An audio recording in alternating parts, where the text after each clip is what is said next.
Ahí está, porque después se van incorporando. Bueno, ¿estuvieron leyendo algo de la bibliografía que está en la plataforma sobre TEP? Triángulo de Evaluación Pediátrica. El TEP, para refrescar un poco la memoria, ¿de qué se trata el TEP? El TEP es el Triángulo de Evaluación Pediátrica, ¿sí? Que es la técnica que se utiliza en pediatría, esperen que voy a admitir, ahí está. Es la técnica que se utiliza en pediatría para hacer la primera evaluación o valoración del paciente, ¿sí? Como yo les había pintado unos escenarios, diferentes escenarios que tienen que ver con circunstancias que nosotros nos podemos encontrar en la guardia, ¿sí? Pero, por ejemplo, ¿de qué se trata? Si yo les hablaba de la madre gritando, están entrando todos, esperen que los termino de admitir o si no voy a tener que repetir todo otra vez. Ahí van entrando. Bueno, como les decía, lo que suele suceder, lo más común y lo más frecuente es que cuando ingresa una mamá a la guardia, siempre piensa que su caso es el más urgente. Y creo que eso nos pasa a todos, ¿no? Cuando nosotros llevamos a nuestros hijos a la guardia, queremos ser los primeros en ser atendidos porque pensamos que lo nuestro es lo peor, ¿sí? Eso es una sensación que solemos tener muchos cuando llevamos a nuestros hijos a la guardia de pediatría, ¿sí? Justamente, esta semana nosotros en el Hospital Ramos Mejía tuvimos un par de urgencias, ¿sí? Y donde era muy importante el tema de la valoración y la utilización del TEP, porque los padres vienen gritando, ¿sí? Vienen gritando, vienen llorando, asustados y con razón. Entonces, lo primero que nosotros tenemos que hacer, ¿qué es? Cuando llega un niño con los padres gritando y asustados.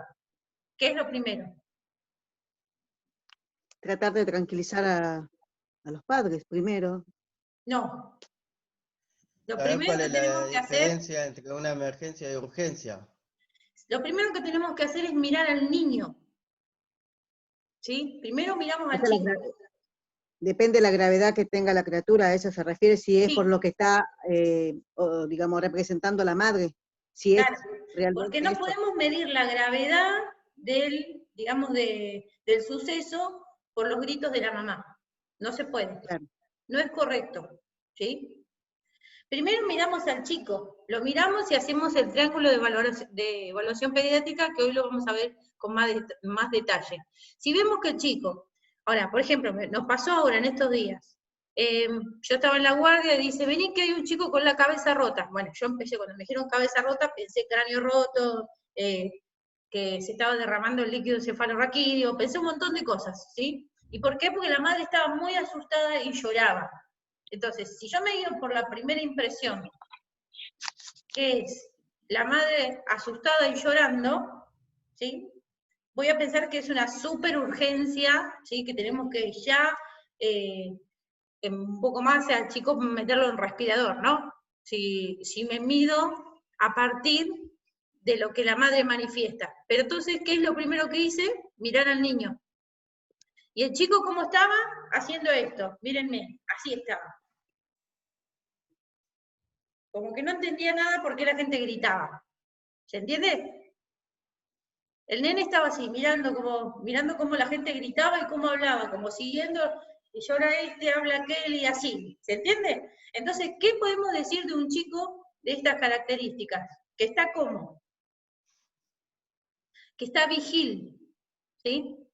Que está atento a lo que está pasando. Está viendo que su mamá llora y que la enfermera le pregunta a la mamá qué pasó, ¿sí? Y después la mamá responde y la mira a la mamá. Entonces quiere decir que es un chico que está conectado. ¿Se entiende? Y entonces, ¿podemos decir que esta es una urgencia? No. No es una urgencia. Justamente de eso se trata el TEP, ¿sí?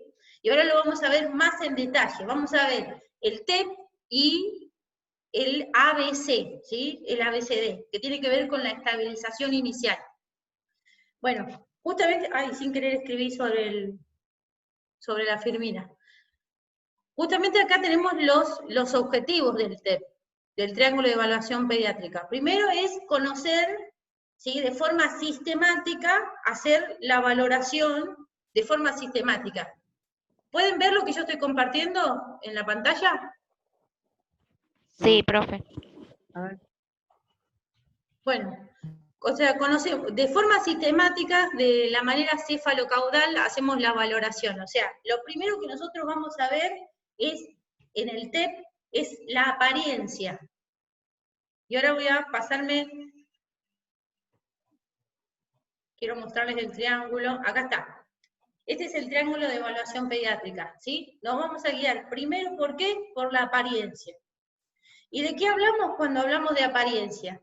Que es en el abordaje del paciente. No nos vamos a guiar por los gritos y el llanto de la mamá, ¿sí? Si la mamá está tranquila, sí, igual le vamos a preguntar qué fue lo que pasó, si se cayó, si, digamos, cuál fue el episodio anterior. Obviamente vamos a hablar con la mamá para que nos diga cuál fue el suceso, pero no nos vamos a dejar guiar por la desesperación de esa mamá, ¿sí? Ese no tiene que ser nuestro motor de planificación de cuidados. Nuestro motor de planificación de cuidados tiene que ser a partir de lo que nosotros vemos en el niño, ¿sí?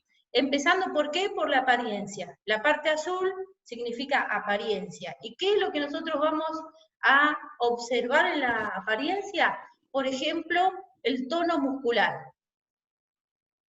Si un chico entra mirando así mientras la gente habla, ¿cuál es su tono muscular?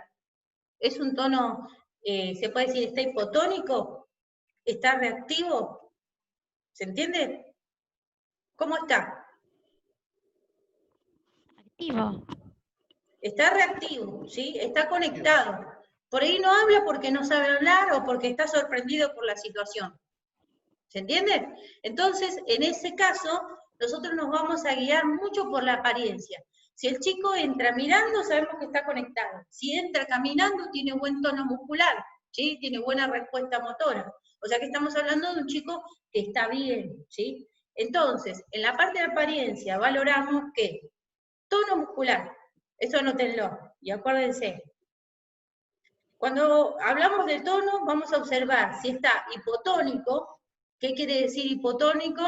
Si está como todo blandito, como un flancito y como no tiene, digamos, se puede decir, ningún movimiento motor y muscular, estamos hablando de un chico hipotónico, ¿sí? Y cuando un chico tiene estas características, ya es el primer signo de alarma para decir que está mal, que está grave. ¿Se entiende? Si un chico viene desmayado y está hipotónico, es grave, es una urgencia. ¿Se entiende? Si un chico entra caminando o entra mirando la nuca de su mamá y reactivo, no es un chico hipotónico.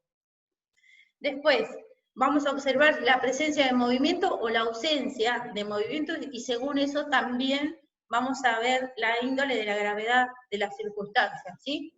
Y también si está poco reactivo, ¿sí? Porque puede ser que el chico sea súper inquieto, o nosotros sabemos que un chico a los 2 años es bastante inquieto, quiere caminar, quiere trepar, quiere estar a upa de la mamá, entonces ahí estamos hablando de un chico reactivo y con movimiento. Pero si el chico está desganado, no quiere hacer nada y demás, también es una alerta para tener en cuenta a la hora de valorar la apariencia. ¿Se entiende? Sí. Entonces, ese va a ser nuestro, en el ingreso, en el abordaje con el paciente, lo primero que nosotros vamos a observar tiene que ver justamente con eso, con la apariencia. Lo segundo, y muy importante, es la parte respiratoria, ¿sí? Que aparece en la otra parte, en la otra cara de la pirámide. Y en la otra cara de la pirámide, lo que nosotros vamos a observar en la parte respiratoria, tiene que ver con ¿qué? Con La sibilancia, con los ruidos. exacto, con todos los ruiditos, crepitancias en el momento de respirar, ¿sí? Eso también. Y también lo que vamos a observar, por ejemplo, es la mecánica respiratoria. Cuando hablamos de mecánica respiratoria, hablamos de, por ejemplo, si el chico cuando respira hace esto, mueve los hombros. Si un chico cuando respira mueve los hombros y mueve la cabeza, estamos hablando de una dificultad respiratoria severa, grave, ¿sí? Que hay que tratar de forma urgente. Si el chico respira y hace, y cuando respira mueve todo el cuerpo, ¿sí? Y después, nosotros también lo que vamos a observar, que le vamos a pedir a la mamá que le levante la remerita, o le levantamos nosotros, ¿sí? En caso de que sea bebé y esté sobre la camilla, vamos a ver si las costillitas se hunden, ¿sí? Si hay esfuerzo intercostal, si hay utilización de los músculos abdominales para respirar. Si el chico cuando respira, pancea, ¿sí? Si mueve mucho la panza para respirar, también nos está hablando de dificultad respiratoria, ¿sí? Eso para tener en cuenta, además de los soniditos, los ronquidos y demás. Después, en respiratorio, también lo que nosotros vamos a observar, la presencia de aleteo nasal. Si cuando respira hay aleteo, estamos hablando de dificultad respiratoria. También hablamos de, por ejemplo, la presencia de cianosis peribucal, ¿sí? Cuando alrededor de la boca aparece azulado. En el chico, en apariencia, no solamente, que esto también lo quiero reforzar, ¿sí? Vamos a fijarnos en color un poquito, ¿sí? Pero eso también nos fijamos en la parte circulatoria, pero como primera medida, cuando nosotros vemos al chico, podemos ver si está muy pálido o no, ¿sí? Que eso también nos va a permitir saber si tenemos que actuar ya. Pero volviendo a la parte respiratoria, ¿sí? Vamos a vigilar que todo lo visible que tiene que ver con el esfuerzo intercostal, si se hunden las costillas, si hay aleteo nasal, si hay cabeceo, si hay movimiento de hombros en el momento de respirar, ¿sí? Si hay taquipnea. Cuando hablamos de taquipnea, hablamos de ciclos respiratorios mayores a lo normal, ¿sí? Que eso va variando también, que ahora cuando veamos en la próxima clase los signos vitales pediátricos, sí, que son diferentes al de los adultos, ahí nosotros vamos a ver cuándo es taquipnea y cuándo no. Porque, por ejemplo, nosotros podemos decir en un adulto o en un mayor de 12 años que está taquipnéico si tiene una frecuencia respiratoria mayor a 20, ¿no? En el caso de un adulto o un niño mayor a 12 años, que la contextura es similar a la de un adulto. Pero si hablamos de niños, por ejemplo, de un recién nacido o de un bebé hasta los 3 meses, cuando la frecuencia respiratoria es mayor, ¿sí? Mayor a 60, estamos hablando de taquipnea severa, ¿sí? Una taquipnea importante. Es más, a los bebés, cuando tienen la frecuencia respiratoria mayor a 60, estoy hablando de los bebés hasta el año, no se les permite tomar mamadera ni alimentarse por boca, ¿sí? Que eso después lo vamos a ver después cuando veamos el tratamiento de las enfermedades respiratorias. ¿Sí? ¿Por qué? Porque en ese caso lo que va a suceder es que el chico se puede agotar y puede hacer un paro cardiorrespiratorio si se le exige que se alimente, porque en el momento de la succión que se alimenta va a ser o respira o come. ¿Se entiende? Produce agotamiento, eso.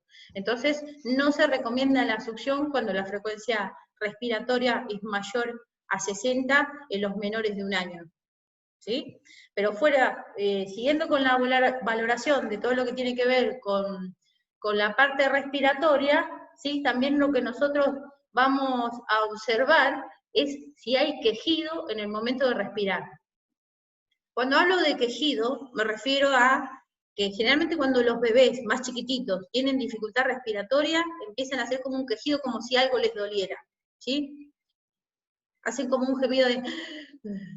o así, o un quejido como si estuvieran sufriendo cuando respiran, ¿sí? Cuando esos sonidos son audibles, también estamos hablando de una dificultad respiratoria grave.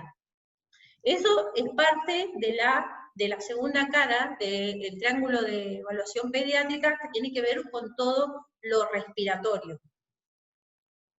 ¿Sí? Bueno, lo siguiente para observar que es la base de la pirámide, ¿sí? Es todo lo que tiene que ver con lo circulatorio. Y cuando hablamos de circulatorio, ¿sí? Lo que vamos a observar, ahí está más relacionado con el color del paciente. ¿sí? Si está pálido, si está con un color mórbido. Algo como dato importante para todos, si alguien piensa, ¿yo cómo me voy a dar cuenta si está pálido o no un bebé?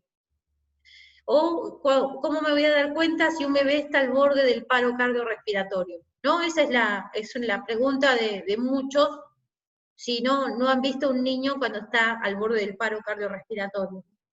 Bueno, para que ustedes tengan una idea, la apariencia es mórbida, es como la de un cadáver, igual a la de un cadáver. Se ponen muy pálidos, los labios se ponen azulados, medios morados, ¿sí? Y hay hipotonía, mucha hipotonía. O sea, el chico está flácido, ¿sí? Está totalmente flácido y, digamos, eso nos va a dar como un primer indicio de que tenemos que correr, que tenemos que estar listos para brindarle atención y estabilización a ese niño. Bueno, eso en la parte circulatoria, nos fijamos en ¿qué? En el color de la piel, ¿sí? Además de valorar el color de la piel, ¿sí? También vamos a observar, por ejemplo, la presencia de cianosis, que eso también lo miramos en la parte respiratoria. Vamos a ver si hay cianosis peribucal, si hay cianosis total, o si hay cianosis periférica. ¿De qué hablo cuando hablo de cianosis periférica? Hablo de que los miembros, ¿sí? Periféricos, como las manos y los pies, van a estar los extremos y las uñas de color azulada. Es muy fácil de observar y visualizar la cianosis periférica cuando está presente, ¿sí? Porque se ve las lunetas de las uñas de color azulada, así como un celeste intenso tirando un poquito a morado. Después, observando lo que tiene que ver con la circulación, otra cosa que vamos a mirar es, por ejemplo, en las piernitas, en los brazos, en el abdomen, ¿sí? Es si la piel está moteada. Cuando hablo de moteado, me refiero como cuando se está haciendo un moretón. ¿Vieron que cuando se está haciendo un moretón, un hematoma, empieza con un color medio rojizo, que después se pone de color morado y oscuro? ¿Sí? ¿Lo tienen? Sí, sí. Bueno, si observan estas características en las piernas, en los bracitos, en el abdomen o en cualquier parte del cuerpo, es un signo de alarma, ¿sí? Muy importante, y eso quiere decir que ese chico necesita atención inmediata. Otro signo que también que es un signo de alarma importante es la piel reticulada. Cuando se reticula toda la piel, como si fuera un panal de abeja, ¿sí? A veces denota, digamos, principalmente un problema de circulación, y a veces también es el primer síntoma o signo de sepsis, de una infección generalizada, ¿sí? En algunos casos. Nos habla de un problema circulatorio y todo lo que tiene que ver con lo funcional, ¿sí? Con el bombeo del corazón, pero también nos está hablando de una posibilidad de una sepsis. Que los niños, especialmente en los menores de 3 meses, eso los puede llevar a la muerte. Entonces es muy importante valorar esos signos. Pero como primera medida, lo que yo quiero que quede súper claro es que nosotros no nos vamos a guiar por el susto de la mamá. Con esto no estoy diciendo que nosotros no necesitemos los datos adicionales que nos va a brindar la mamá sobre el suceso. Lo que estoy diciendo es que a mí no me va a hacer saltar y correr la mamá porque está gritando. ¿Se entiende? Y esto puede ser, ahora yo lo planteo así y por ahí alguno piensa, uy, qué mal, esto no. No es que, porque tiene que ver, porque el que necesita atención acá, ¿quién es? Es el niño. Y nosotros tenemos que actuar en consecuencia de lo que necesita el niño. Después vamos a tranquilizar a la mamá. ¿Se entiende? Si la mamá no colabora, le vamos a pedir por favor que se corra un costadito, que esté cerca para que ella pueda ver cuáles son las maniobras que nosotros vamos a realizar con el niño, pero le vamos a pedir que por favor se corra un costado, que le vamos a brindar atención al niño y una vez que estabilizamos al chico, ahí después consolamos a la mamá, ¿sí? Le vamos a decir, bueno, mamá, tranquila, quédate ahí, que nosotros vamos a trabajar con tu bebé, ¿sí? Para que esté bien, pero nuestro centro de atención en ese momento va a ser nuestro paciente, no la madre. ¿Por qué soy tan reiterativa con esto? Porque uno de los problemas más frecuentes en la guardia de pediatría a veces son los papás, ¿sí? Porque no nos dejan proceder, se puede decir, con tranquilidad, ¿no? Porque y los padres tienen que estar presentes, o sea, no es que nosotros podemos hacer con el adulto, bueno, lo sacamos y procedemos, no. El padre tiene que estar presente a la hora de los procedimientos que nosotros realizamos con el niño, ¿sí? Dentro de las posibilidades infraestructurales tiene que estar. Y aparte, es bueno que esté. ¿Por qué? Porque cuando el chico se despierte y necesite que su mamá le sostenga la mano y lo consuele y todo lo demás, ¿sí? Eso ayuda también a que el chico se tranquilice en el momento de la estabilización. Porque ustedes imagínense un chico que entra ingresa con un estatus convulsivo activo. Una vez que pasa la convulsión, ¿a quién quiere ver? Quiere ver a su mamá, ¿sí? Porque necesita ver a su mamá, necesita ver un rostro conocido. Pero si se encuentra con nuestro rostro, se va a asustar más y se va a tensionar, y eso puede llegar a complicar la situación. ¿Se entiende? Aparte es una cuestión de derecho, ¿no? A ver, hay un mensaje, ¿alguien escribió algo? ¿Chat?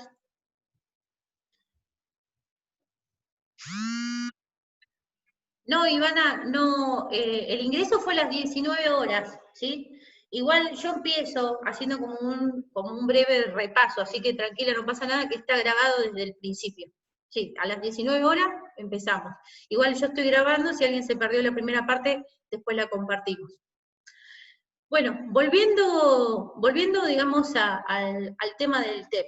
Entonces, lo que nosotros vamos a observar son los componentes del TEP, los principales componentes del TEP, son, ¿sí?, todo lo que tiene que ver con lo que refleja el estado fisiológico y global del niño. Toda esta valoración que yo acabo de mencionar y explicar, que tiene que ver con la apariencia, cuando nosotros recibimos al niño, con la parte respiratoria, de cómo es la mecánica respiratoria, si hay aleteo nasal, si hay sibilancia, si hay movimiento en el momento de respirar, movimiento de hombros, de cabeza, si se unen las costillitas, o si el chico está pálido, si está malmolado y todo eso, tiene que ver con lo funcional. Y lo hacemos con la primera mirada cuando ingresa el niño a la guardia de pediatría.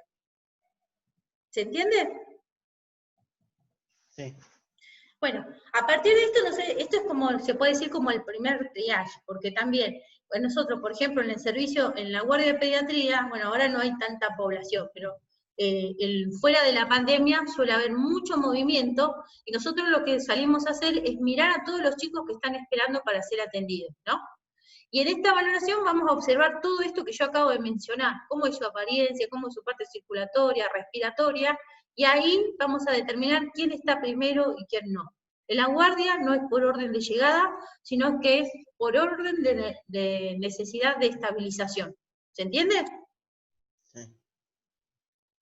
Y esto nosotros tenemos que educar a los papás con respecto a esto, porque alguno te va a decir, ah, yo llegué primero, pero bueno, el que está más complicadito es el otro niño. Bueno, después, lo que también quería que tengamos en cuenta, que todo esto se trata del reconocimiento, ¿no? El reconocimiento del niño, y el triángulo de evaluación pediátrica se utiliza en combinación con el ABCDE, ¿sí? ¿Y qué es el ABCDE? Se trata justamente de todo lo que nosotros tenemos que observar, valorar, ¿sí? Y también de lo que tenemos que empezar se puede decir, a tratar. El ABCD se trata justamente de que, por ejemplo, en la parte de la A, ustedes no sé si tienen a mano el apuntecito o si lo leyeron, ¿sí? Sí. En la parte A, por ejemplo, si hablamos de un chico que ingresa hipotónico, ¿sí?, o con signos de deterioro de cualquier tipo, en la A lo que nosotros vamos a valorar y observar tiene que ver con ¿qué? Apertura de las vías aéreas. Exactamente, con la permeabilidad de las vías aéreas. Entonces, una vez que nosotros empezamos a tratar a este chico, lo primero que vamos a observar es si las vías aéreas están permeables, ¿sí? ¿Y cómo pensamos que pueden llegar a no estar permeables? Por ejemplo, si el chico tiene mocos. En el caso de los bebés muy chiquititos, una de las causas de muerte a nivel mundial es la bronquiolitis, ¿sí? ¿Por qué? Porque la bronquiolitis es un proceso viral que produce inflamación de los bronquios y los bronquiolos, disminuyendo la luz digamos, de entrada de aire y oxígeno, que también a veces puede estar obstruido con secreciones. Entonces, ¿cómo nosotros verificamos si hay permeabilidad? En el caso de presencia de secreciones de un bebé chiquito, lo que primero que deberíamos hacer, si vemos que hay presencia de moquito, es aspirarlo, ¿sí? Liberar las vías aéreas, aspirarlo, en caso de que sean secreciones.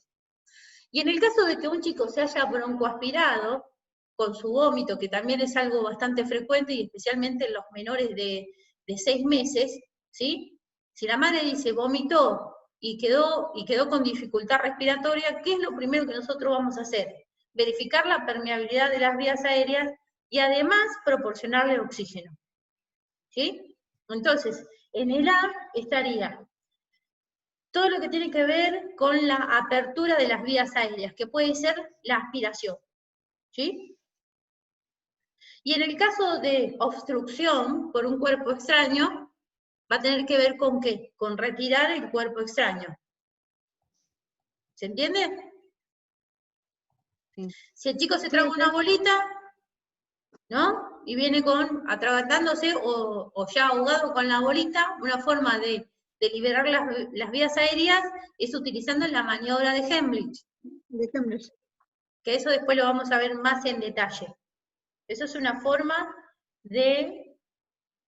digamos, de valoración y permeabilización de vías aéreas. O si un chico tiene una hemorragia digestiva o tiene una lesión que le provoca un sangrado gástrico o lo que sea, ¿sí? Nuestra forma de permeabilizar las vías aéreas va a ser a través de la aspiración de esa sangre, ¿sí? O en el caso de una convulsión, si el chico, vomitó, ¿sí? Por eso es muy importante lateralizarlo, ponerlo de costadito levemente, para que en caso de que vomite o cree espuma y secreciones, digamos, eso fluya y no vaya a las vías respiratorias. Pero en caso de que eso suceda, ¿qué vamos a hacer? Vamos a permeabilizar las vías aéreas ¿con qué? Con la aspiración. Por eso, en el shock room, en el área de atención, siempre tiene que estar la aspiración armada y lista para ser utilizada, ¿sí? Con los circuitos y todos los elementos correspondientes. Bueno, y dentro de la A, también, en el caso de un politraumatismo, y se comienza ¿con qué? Con la estabilización cervical, ¿sí? Si ustedes se dan cuenta, cuando hablamos de la parte A, nos referimos a todo lo que tiene que ver con la cabeza, ¿no? De la cabeza hasta el cuello. O sea, la valoración y la técnica de estabilización comienza de forma cefalocaudal. Entonces, si hablamos de politraumatismo, lo que nosotros tenemos que hacer, así no estemos seguros de la lesión porque el chico viene caminando, o viene moviéndose, o sacudiéndose, o ya lo trajeron a UPA y no lo inmovilizaron, de forma inmediata lo que nosotros vamos a hacer es colocar un collar de Filadelfia, que sea del talle adecuado del niño, ¿no? Que no se lo va a retirar a ese collarín de Filadelfia hasta que sea valorado y observado por el pediatra de turno de la guardia, ¿no? O un traumatólogo infantil. Porque lo que hay que descartar es probabilidad de lesiones cervicales. Pero como primera medida, en la parte A de la estabilización, vamos a proceder con lo que tiene que ver justamente con la colocación y estabilización de la parte cervical. ¿Se entiende hasta dónde llegamos con la A? Sí, profe. Sí. Bueno, lo siguiente que vamos a ver nosotros, igual después yo les voy a mandar unos videitos de estabilización, ¿sí? Para que tengamos más noción de qué es lo que hacemos, qué es lo primero que verificamos. Pero mientras hacemos todo esto, que tiene que ver con con la parte respiratoria, en simultáneo yo tengo que estar colocándole un saturómetro, ¿no? Que ese es el que me va a dar los primeros parámetros para saber si realmente hay hipoxia, si hay obstrucción, ¿sí? Y también para valorar los parámetros vitales. Eso de forma simultánea, mientras hago todo lo demás. Igual, también, como primera medida, siempre, una vez que nosotros comenzamos con el TEP, damos la voz de alarma en caso de que sea necesario. Ahora, cuando damos la voz de alarma, se refiere a avisar al médico que venga rápido, y él tiene que venir, yo no tengo que dar muchas explicaciones. Le decimos, doctor, una urgencia, está en el shock room, venga. Y se lo describimos brevemente en un segundo, pero nuestra atención va a estar con el niño, ¿se entiende? O mandamos a alguien, algún otro operador que esté por ahí, mientras yo procedo a la estabilización, ¿sí?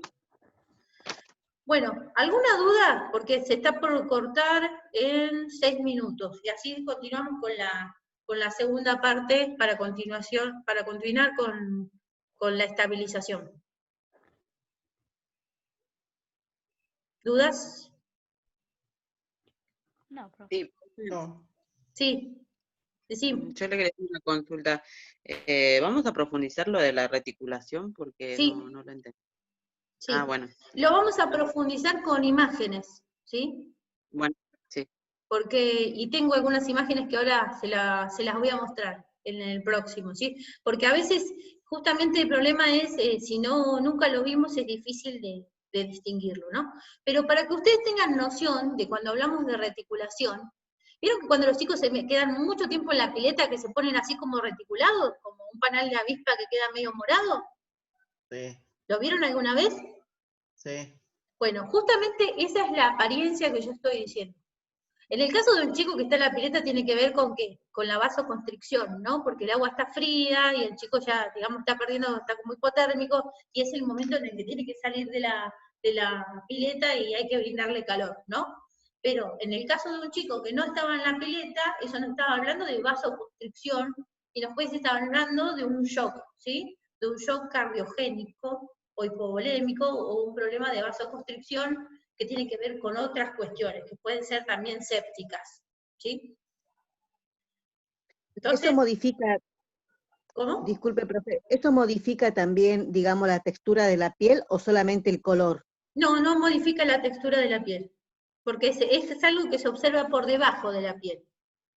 Como usted había comentado que era como un panal de abejas, Sí, entonces a eso yo me había quedado en esa, o sea, digo, es diferente la textura de un panal de abeja a una piel normal, claro, entonces no, se yo digo por relaciona. la forma de reticulación, o sea, de los cuadraditos, o sea, así. Ok, yo pensé que se quedaba en esa textura la piel de la persona. No hay textura, Ok. la textura es lisa, ¿sí? La textura de la piel, salvo que haya Solamente alguna lesión. el color. Sí. Y otra cosa también con respecto a la apariencia, ya que estás hablando de eso, porque es algo que es importante mencionar, ¿sí? A veces hay lugares del cuerpo que sangran muchísimo. ¿Sí? Que tiene que ver con la cantidad de capilares y de vasos que digamos que desembocan en ese lugar. Los lugares que más sangran son justamente la oreja, la cara, la boca, la nariz, ¿sí? Y también las lesiones en la cabeza a veces pueden sangrar bastante. ¿A qué voy con esto? No nos guiemos nosotros por la cantidad de sangre, ¿eh? O sea, sí, guiémonos por la cantidad de sangre, obviamente, si nosotros vemos que está chorreando sangre, pero digo por las manchas, a eso me refiero. Porque a veces hay lugares que sangran bastante, pero que después se detiene el sangrado, deja de sangrar. Hay que preocuparse si, por ejemplo, el sangrado continúa, pero no por las manchas, porque a veces las lesiones, las heridas nos pueden engañar. Ahora, por ejemplo, a mí me pasó hace una semana atrás que vino un chico que tenía apenitas un corte en la remera acá, que era un puntito, ¿sí? Que era un puntito nada más, no había casi sangre, y los primeros que vieron dijeron, no, es un cortecito. Cuando le corté la remera para visualizar, tenía abierto de acá a acá y se les veía la cápsula escapular, ¿sí? La cápsula articular. Se veía todos los tejidos y los músculos. Entonces, y si nos guiamos por la primera impresión, que no había tanta sangre, decimos, bueno, no era nada, pero sí era importante porque el chico necesitó una cirugía, ¿sí? Y por ejemplo, también pasó que vino un chiquito con un cortecito acá en la cabeza, muy chiquitito, de menos de 1 centímetro, con mucha sangre, y todo el mundo corrió, y la madre gritaba, y estaban todos asustados, pero en realidad era apenas un cortecito. ¿Se entiende? Por eso nosotros siempre tenemos que después eso yo se los voy a explicar con todo lo que tiene que ver valoración, qué hacemos en el caso de recibir un politraumatismo, ¿no? Pero eso lo vamos a ver a lo largo de todo el curso. Bueno, se va a cortar. Ahora, en 15 minutos nos volvemos a conectar, ¿sí? Y tranquilos los que se conecten un poquitito más tarde porque la clase queda grabada, ¿sí? Queda grabada y después yo se las comparto y la pueden ver todas las veces que sean necesarias. Yo igual nunca pude ingresar, profe, para ver la clase. Porque te tenés que hacer la cuenta Gmail, Noelia.